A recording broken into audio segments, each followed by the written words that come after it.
¿Qué tal? Buenas, sean bienvenidos todos al capítulo que vamos a enfocarnos esta vez en este video tutorial. Es el capítulo 4 de la certificación Cisco para el CCNA. En este caso vamos a enfocarnos a la capa de transporte del modelo OSI. Los principales objetivos que vamos a abordar es explicar la necesidad de la capa de transporte, así como analizar algunas aplicaciones,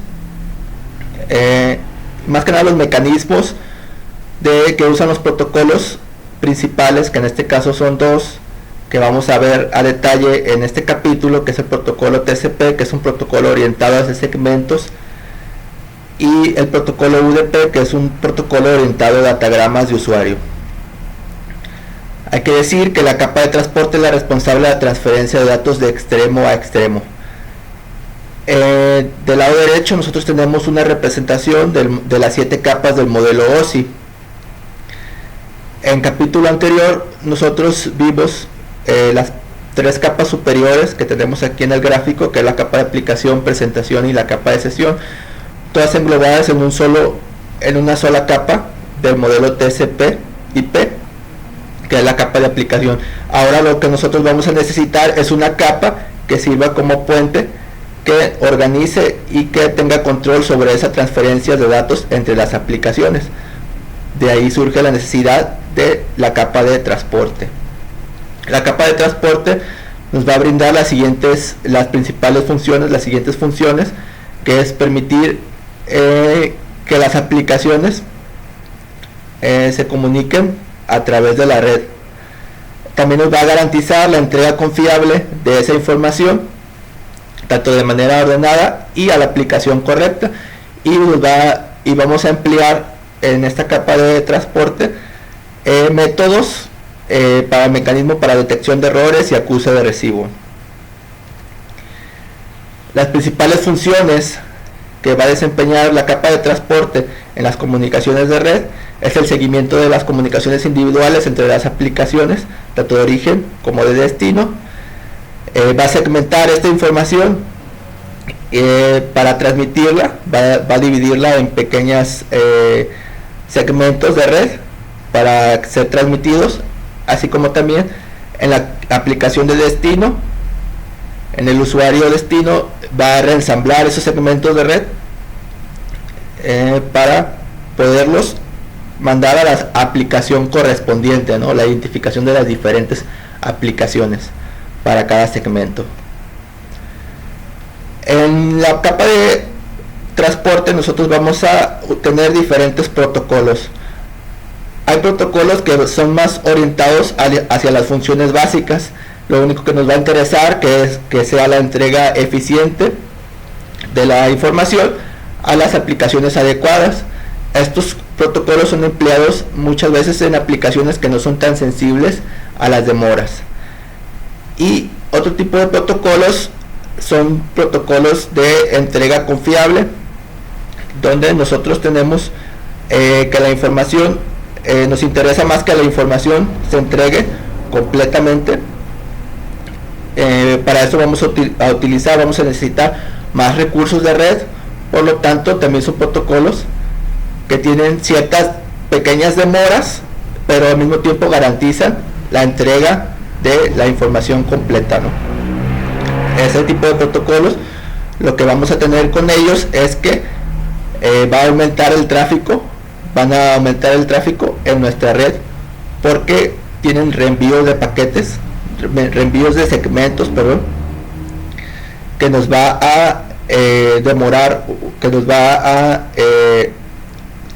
aumentar un poco el tráfico en la red. Es muy importante, parte de la capa de transporte que nosotros vamos a manejar es la multiplicación de las conversaciones. Esto es, por ejemplo, nosotros podemos tener aquí en el gráfico tenemos un usuario que está, por ejemplo, en una ventana de chat, al mismo tiempo está abierto un portal web y tiene y está recibiendo o haciendo una llamada por telefonía IP, ¿no? Todas estas aplicaciones nosotros dijimos en el capítulo anterior que tenemos un puerto específico para cada aplicación. De esa forma, al momento de que esta información llega a la capa de transporte, esta información es segmentada en pequeñas unidades de protocolos.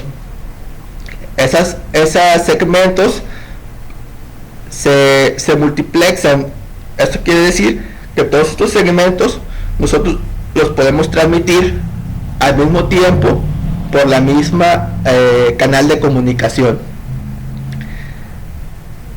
Eso es más que nada en teoría la segmentación, la multiplexación, a eso se refiere, a usar diferentes aplicaciones al mismo tiempo por el mismo canal de comunicación. La capa de transporte también nos va a proveer conversaciones orientadas hacia la conexión, nos va a proveer la entrega confiable de la información, el uso de retransmisiones en caso de ser necesario, la reconstrucción ordenada de los datos, en este caso en el host destino, así como el control del flujo de esta información. Es importante, por ejemplo, para los desarrolladores de aplicaciones web, es importante que tenga conocimiento sobre la finalidad, sobre el objetivo de la aplicación que están desarrollando, para de esta manera poder escoger el protocolo que más se acomode a esa aplicación. Por ejemplo, si quieren que la información sea de manera rápida y no tenga muchas demoras, o si prefieren que la aplicación tenga información, que la información que se está manejando se entregue de manera confiable en el destino. Hay 3 operaciones básicas para la confiabilidad, que son el seguimiento de los datos transmitidos, el uso de acuse de recibo para retransmitir esa información en caso de que se pierda esa información en el proceso, y así como que la retransmisión de cualquier dato, también sin acuse de recibo, ¿no? Los protocolos principales que vamos a abordar en este capítulo son el protocolo TCP, que es un protocolo orientado hacia la transmisión, hacia la entrega confiable, y el protocolo UDP, que es un protocolo de datagramas de usuario. En este slide tenemos el encabezado de ambos protocolos. Podemos ver que el protocolo TCP tiene un encabezado de 20 bytes aproximadamente, tal vez un poco más, mientras que el protocolo UDP tiene un protocolo de 8 bytes. ¿Qué diferencia hay entre estos dos protocolos? Que el protocolo TCP es un protocolo bastante más robusto, más orientado hacia la confiabilidad de los datos. De tal forma, tenemos aquí nosotros, por ejemplo, dice el número de secuencia de datos, que es un campo que mide 32 bits de información. Y también tenemos el número de acuse de recibo. Eso quiere decir que el protocolo TCP es un protocolo más orientado hacia la conexión, mientras que el protocolo UDP solamente nos va a interesar saber el puerto de origen, el puerto de destino y la longitud de ese segmento que nosotros estamos transmitiendo. Ok, entonces tendríamos 2 protocolos para la capa de transporte. Un protocolo es el UDP y el otro protocolo es el protocolo TCP. El protocolo UDP es un protocolo simple, no es un protocolo orientado hacia la conexión. Los segmentos que vamos a utilizar en este protocolo los llamamos datagramas. También es conocido que es un protocolo de mejor intento o de máximo esfuerzo.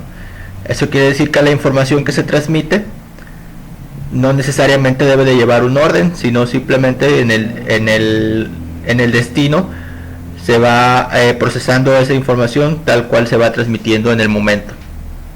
Esto es porque hay aplicaciones que son sensibles a las demoras, y de esa forma, si nosotros validamos que esa información esté llegando correctamente y en cierto orden, tendríamos un tiempo de pérdida que no sería lo mejor adecuado para ese tipo de aplicaciones. Las aplicaciones que usan ese tipo de protocolos es, por ejemplo, las aplicaciones para streaming de video o videos online, así como también para las comunicaciones de telefonía IP.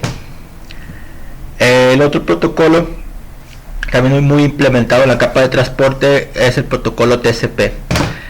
El protocolo TCP sí es un protocolo orientado hacia la conexión y tiene funciones adicionales, como es la entrega en orden de la información, así como es un protocolo de entrega confiable, y también nos va a ayudar en el control de flujo.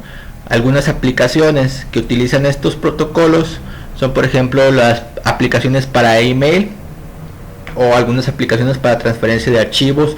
Cuando nosotros nos comunicamos, queremos navegar en internet, usamos un browser, un explorador web. De esta forma también este tipo de aplicaciones utilizan un protocolo TCP. En el capítulo anterior nosotros comentamos algo sobre la capa de sesión del modelo OSI, y habíamos comentado que es la encargada de establecer las sesiones entre dos usuarios que quieran transmitir información, comunicarse. Se establece una sesión y a esa sesión se le identifica con un número de puerto.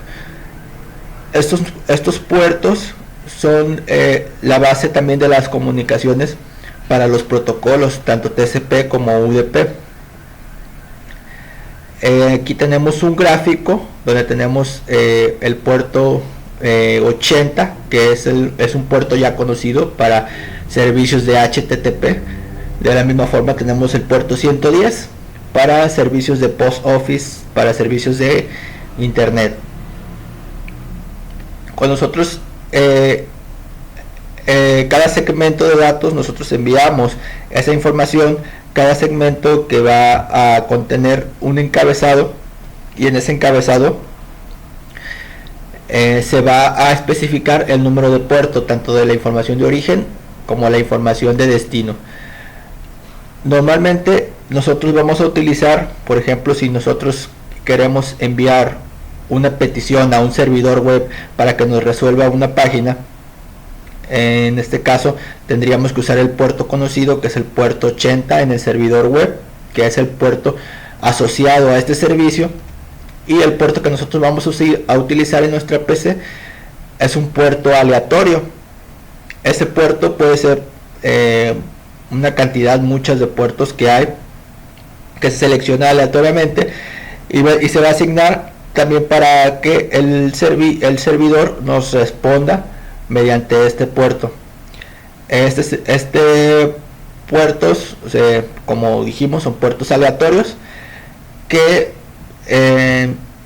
nada más, lo único es que pues no debe de estar ocupado por otro servicio. Si está disponible el puerto, entonces se puede utilizar. Al momento de que en el ejemplo que nosotros veíamos anteriormente, estábamos hablando de una petición a un servidor web. Nosotros tenemos, por ejemplo, vamos a suponer que nuestra página, este servidor, a la página que nosotros queremos accesar, nosotros mandamos la petición a este servidor. Vamos a suponer que tenga la dirección 192.168.1.20, es una dirección IPv4,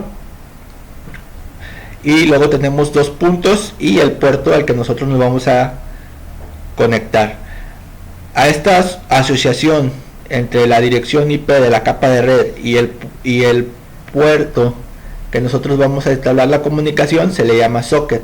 Entonces es común que nosotros escuchemos la palabra socket para referenciarnos a la conjunción de esta información. De la misma forma, suponiendo que nosotros usamos el puerto 49152 para establecer la comunicación con este servidor, de la misma forma nuestra respuesta nos va a llegar a la dirección IP que nosotros estamos utilizando nuestra red, más dos puntos y el socket, el puerto por el medio del cual nosotros nos comunicamos para recibir esta petición, ¿no? A eso se le llama socket. Bien, tenemos tres tipos diferentes de números de puertos, ¿no? Tenemos los puertos bien conocidos, que son los puertos del 0 al 1023. Estos normalmente son puertos asociados a servicios ya conocidos, por ejemplo, un servicio FTP o un servicio HTTP, que ya tienen sus puertos definidos. También tenemos los puertos registrados, que son el 1024 al 49151. Estos puertos podemos nosotros utilizarnos para comunicarnos, establecer sesiones con los puertos ya conocidos.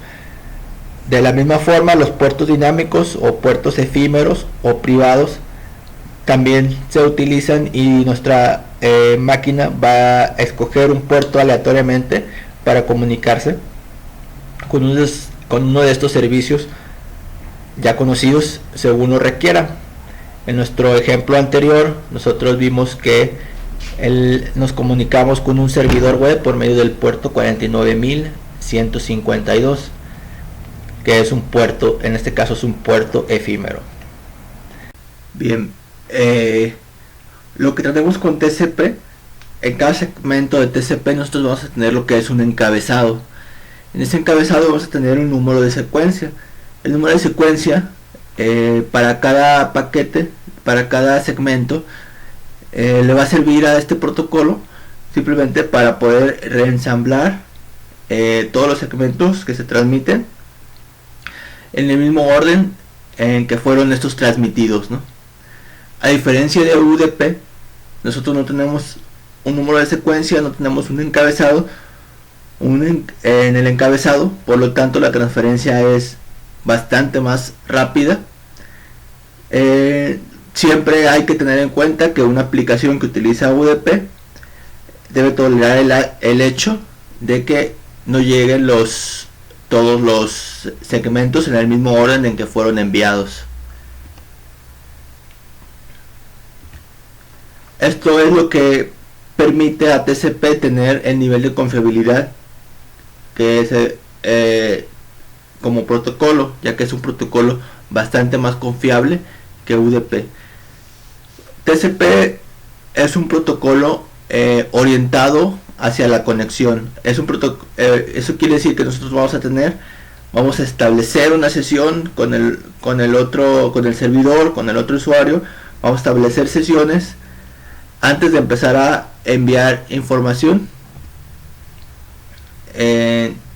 También, una vez que se establece esta sesión, el otro usuario o el origen va a enviar acusos de recibo, indicadores de ACK, señalizadores de ACK, para indicar que se está recibiendo la información, y de esta forma se establece una conexión que puede estar la información monitoreada. Podemos estar rastreando la información con este protocolo, tanto del origen como del destino.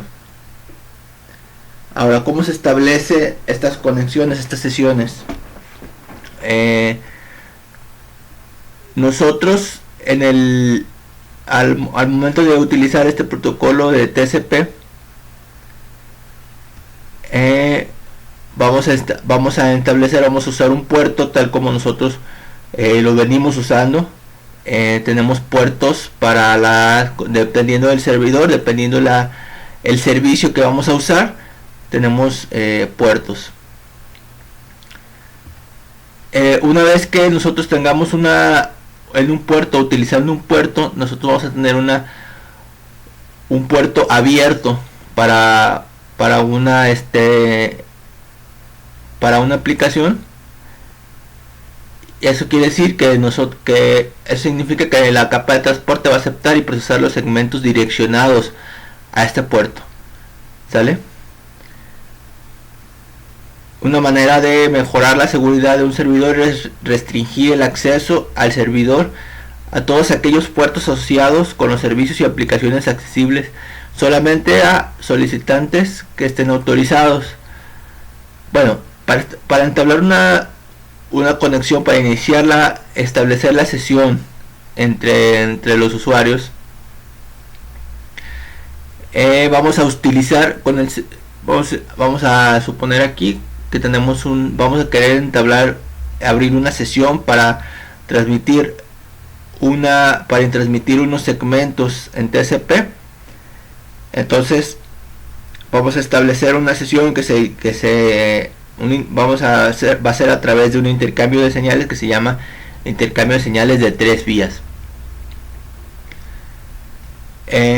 Nosotros sabemos que en el servidor, en este caso aquí en el ejemplo vamos a tener que el B va a ser nuestro servidor que nos va a proporcionar el servicio de TCP, ¿no?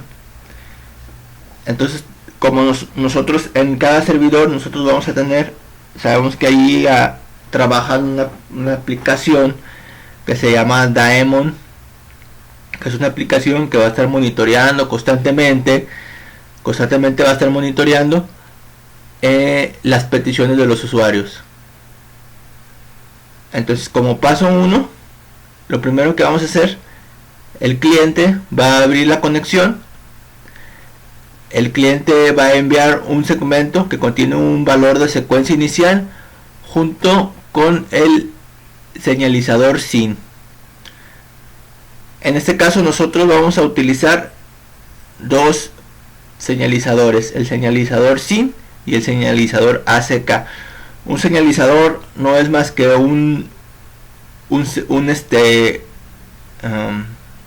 el encabezado de los segmentos, en el campo de señalizador nada más va a tener el valor de 1 o 0, solamente va a ser un valor de un bit. En este caso solamente nos va a indicar si el señalizador está activo o está desactivado, nada más. El señalizador que vamos a enviar para abrir la comunicación al server es el señalizador SYN, que es un señalizador de número de secuencia, ¿no? Y un ISN, que es un segmento o un número de secuencia inicial, que en este caso es, en nuestro ejemplo aquí, es el que viene aquí con el número de secuencia inicial, es 100, y el señalizador SYN, ¿no? De tal forma que en el otro lado, en el servidor, se va a recibir este señalizador SYN, y de esta forma el servidor va a identificar, va a saber que se quiere hacer la conexión, que se quiere establecer una conexión con este protocolo TCP, ¿sí? De la misma forma, el servidor del otro lado va a responder con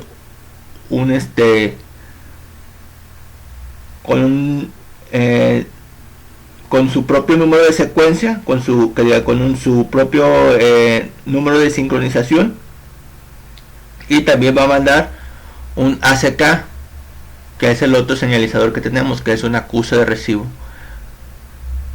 Siempre el acuse de recibo va a ser 1, como ya dijimos que es un señalizador que solamente puede tomar el valor de 1 o 0, siempre va a sumar 1 a la información que nosotros estemos manejando. En este caso, la información que se recibió es el número de secuencia inicial, que era 100.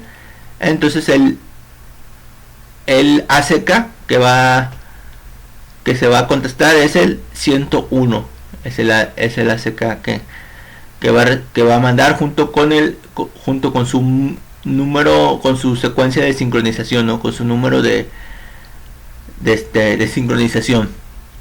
De esta forma, para establecer la comunicación, el cliente va a volver a mandar, va a recibir ese número de secuencia, y en el ACK va a mandar 301, que es el número de secuencia que recibió del cliente, para establecer ya la comunicación. El cliente inicia la conexión con un valor responde con un valor de reconocimiento igual al valor de secuencia que recibió más 1. De la misma forma, al momento de que queremos terminar o finalizar la conexión, vamos a utilizar una conexión de 4 vías, pero en este caso vamos a intercambiar el señalizador fin. Es otro de los señalizadores. El señalizador fin nos va a servir para indicar que queremos terminar la sesión. Eso se va a hacer mediante dos conexiones de 2 vías cada una. Simplemente, por ejemplo, es importante resaltar también que tanto el cliente como el servidor pueden terminar la conexión TCP. Es irrelevante eso. En este ejemplo tenemos en el caso de que el cliente sea el que termine la sesión, ya cuando no tiene ningún más dato que mandar, en el encabezado de un segmento va a mandar el indicador fin para que el cliente esté enterado de que se quiere finalizar la conexión. Una vez que se recibe y procesa esta información, el servidor va a enviar un ACK para indicar que ya se recibió un acuse de recibo, que se recibió esa petición. De la misma forma, aquí con estas dos vías se va a dar terminada la conexión cliente-servidor. Ahora, para terminar la conexión servidor-cliente, ahora el servidor es el que manda un indicador en uno de los segmentos, va a enviar el señalizador fin. De la misma forma, el cliente, en cuanto lo reciba, va a mandar un ACK y una vez que se reciba se da por terminada la conexión, pero ahora del servidor al cliente. Entonces son dos canales, cliente-servidor y servidor-cliente, y para terminar cada uno de ellos vamos a necesitar un enlace de 2 vías, uno para enviar el señalizador y el otro para reportar el ACK o el acuse de recibo de esta conexión. Bien, así como nosotros enviamos y recibimos información por medio de este protocolo TCP, el protocolo TCP no es un protocolo 100% seguro. Siempre, por más énfasis y cosas que nosotros tengamos ahí, siempre se van a producir pérdidas de transmisión, siempre va a haber errores de conexión, siempre va a haber pérdidas de transmisión por cuestiones que tanto que puede manejar o que están fuera del alcance de las limitaciones de este protocolo. TCP cuenta con métodos. TCP cuenta con métodos para gestionar dichas pérdidas de segmentos. Entre ellos existen mecanismos para retransmitir segmentos con datos no reconocidos, así como nosotros utilizamos acuses de recibo también para las retransmisiones, ¿no? ¿Qué pasa en momento, por ejemplo, siempre lo más común que se implemente en TCP es que, por ejemplo, al momento de transmitir ciertos segmentos, en el mismo protocolo colocamos en la copia una copia de los segmentos que fueron transmitidos, se coloca en la cola de retransmisión. ¿Y qué va a pasar? Que va a iniciar un temporizador. Tenemos cierto tiempo, vamos a tener cierto tiempo para recibir un acuse de recibo o el segmento o el señalizador ACK en uno de los encabezado de algún segmento que se envíe. Si después de determinado tiempo el origen no recibe del destino ese ACK, entonces se va a proceder a enviar nuevamente todos los segmentos que ya fueron enviados, ¿no? De esta forma, si nosotros tenemos en la cola de transmisión, en este protocolo, en la cola de transmisión, una copia de todos los segmentos que se enviaron, va a ser fácil volver a mandarlos. De la misma forma se tiene control del flujo sobre estas transmisiones.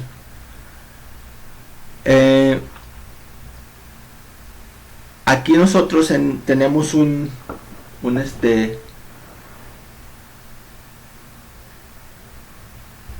este dibujo, en este gráfico, vamos a tener como nosotros tenemos una representación de las transmisiones. Lo tenemos representado mediante algo que se llama el tamaño de ventana. Entonces vamos a suponer que nosotros vamos a transmitir 3000, el tamaño de ventana es de 3000 bytes, ¿no? Y aquí vemos como del emisor van a salir dos segmentos de 1500 bytes cada uno y van a llegar hasta el receptor. Y una vez que sean entregados, el receptor va a mandar el acuse de recibo con la indicación de cuál es el segmento siguiente o el último segmento que se recibió más uno. Va a mandar un acuse de recibo y entonces se van a enviar los bytes restantes desde el 3000 hasta el 6000. De la misma forma va a enviar un acuse de recibo. Entonces aquí tenemos un ancho de ventana de 3000. Ya como dijimos, el tamaño de ventana nos va a ayudar a determinar la cantidad de bytes enviados antes de recibir un acuse de recibo. Los mecanismos de retroalimentación de TCP van a ajustar esta tasa de transmisión. Se van a ajustar a una tasa de transmisión de datos efectiva. Y esto se va a ajustar al flujo máximo de red y al dispositivo de destino que puedan soportar sin sufrir ninguna pérdida, ¿no? Eso quiere decir que también podemos tener tasas, ventanas, tamaños de ventanas variables, ¿no? En los segmentos, en los encabezados de los segmentos, nosotros vamos a tener en uno de los campos que se llama tamaño de ventana, va a indicar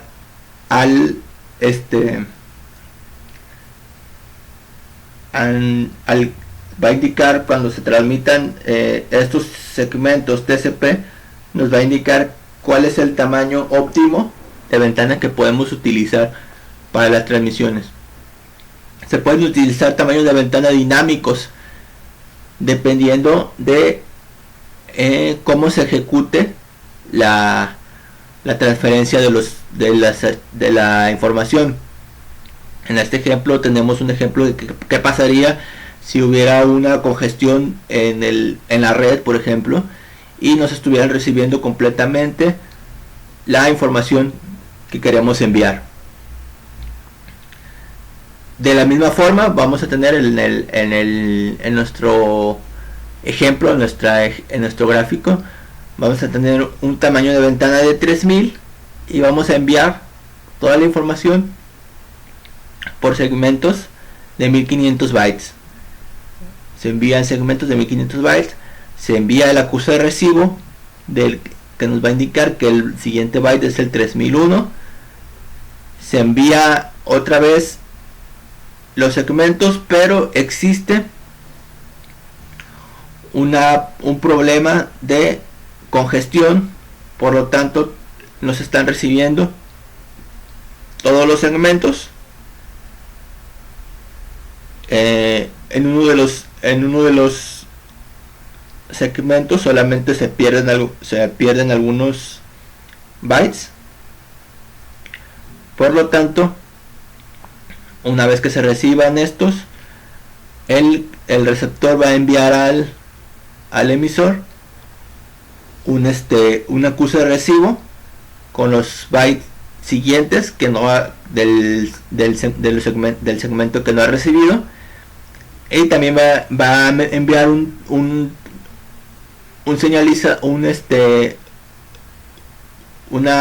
una información para que contemple que se está perdiendo información y se va a reducir el tamaño de la ventana, ¿no? Si se pierden segmentos debido a la saturación, el receptor acusará el recibo del último segmento secuencial recibido y responderá con un tamaño de ventana reducido. El protocolo UDP es un protocolo simple, es un protocolo ligero que genera menos sobrecarga, menos saturación que TCP, ya que no es un protocolo orientado a la conexión, no cuenta con esos mecanismos de retransmisión, de secuenciación y de control de flujo. Eso lo hace un protocolo más liviano. No por esto quiere decir que las aplicaciones que utilizan UDP no son confiables. Simplemente lo que queremos decir es que el protocolo de UDP, en sus funciones, en sus mecanismos, no tiene esos niveles de confiabilidad, pero si la aplicación lo requiere, el diseñador de la aplicación tendrá que pensar en eso y idear una forma de hacerlo. Pero usando solamente el protocolo, no lo va a poder conseguir, ¿va? Algunas de las aplicaciones que utilizan UDP, más bien algunas de los protocolos o de las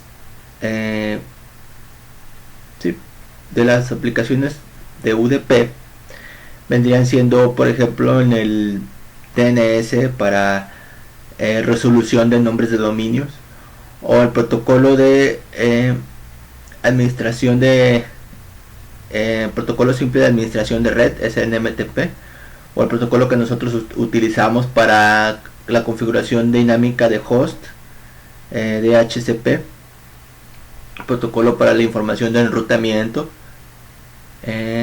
RIP, o por ejemplo el protocolo trivial de transferencia de archivos, que es el TFTP.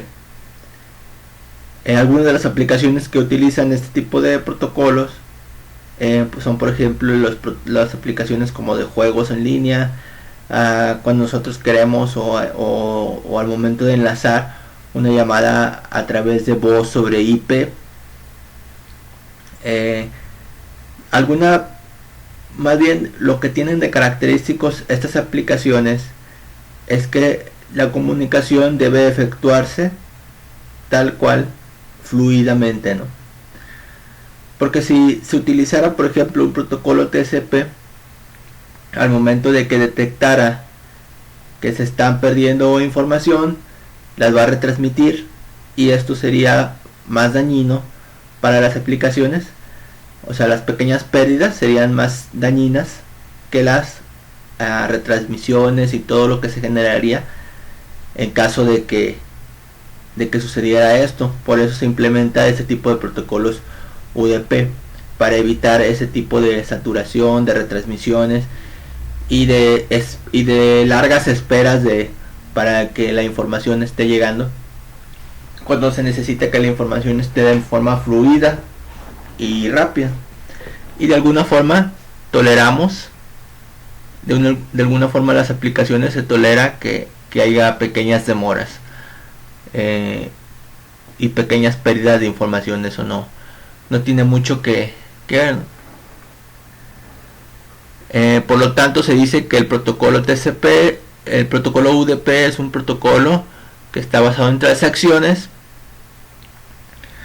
Eso quiere decir que una vez que agarra la información, la tiene para enviar, simplemente la envía y se olvida de ella. No la monitorea, no controla el flujo de la información, simplemente la manda y se desatiende.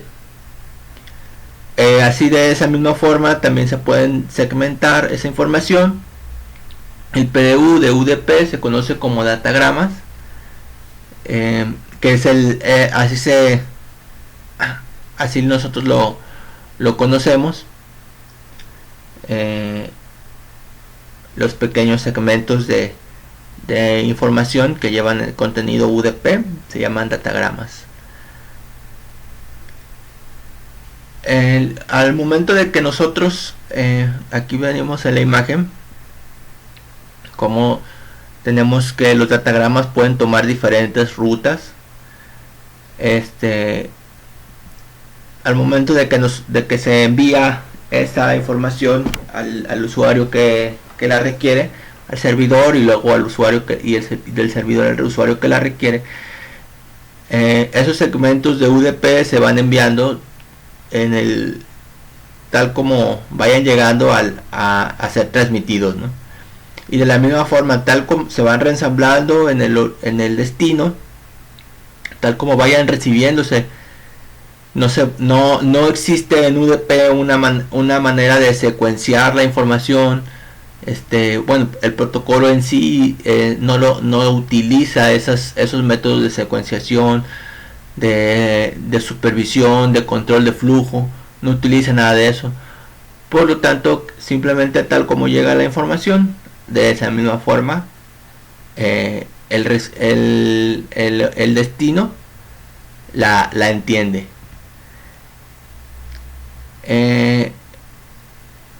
También, de la misma forma que nosotros conocemos en TCP, vamos a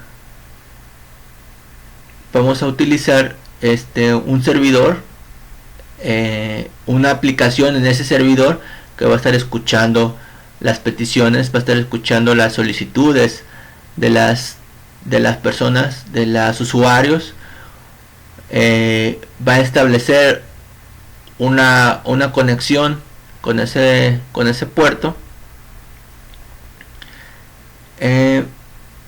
Vamos a utilizar un puerto conocido o un puerto registrado por la parte del servidor. Aquí tenemos algunos ejemplos de lo que es el puerto 53 o el puerto 1812 para las solicitudes de los clientes radios, por ejemplo.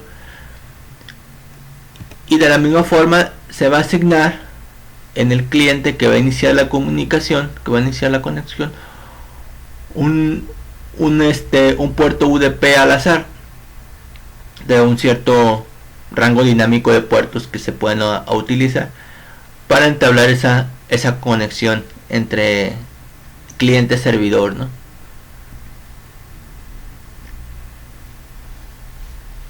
Dice, ya que se crean las sesiones con UDP, tan pronto como los datos estén listos para ser enviados y los puertos estén identificados,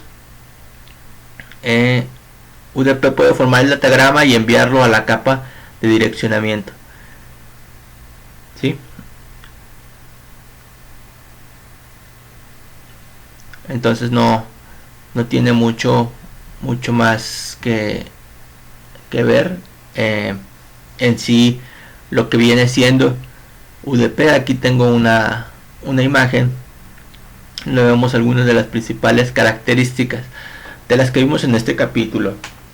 Vimos los segmentos TCP, así como lo que viene siendo a grandes rasgos también los datagramas UDP. Este es el encabezado de un segmento TCP. Tenemos un encabezado de 20 bytes con un montón de campos destinados a la secuenciación, al control de flujo, ¿sí? Todo lo que viene siendo la información de acuse de recibo, secuenciación, ancho de ventana para controlar el ancho de ventana, indicadores del número de secuencia, mientras vemos que UDP, el datagrama UDP es una composición, un encabezado de 8 bytes, es una composición bastante más simple, que lo único que nos interesa es que la información se transmita de forma rápida, sin tantos mecanismos de control, ¿sí? Es por eso la diferencia y la comparativa entre uno y otro. Más que nada, esto es todo lo del capítulo 4. Nos estaremos escuchando próximamente. Espero y les haya servido. Muchas gracias por escuchar. Bye.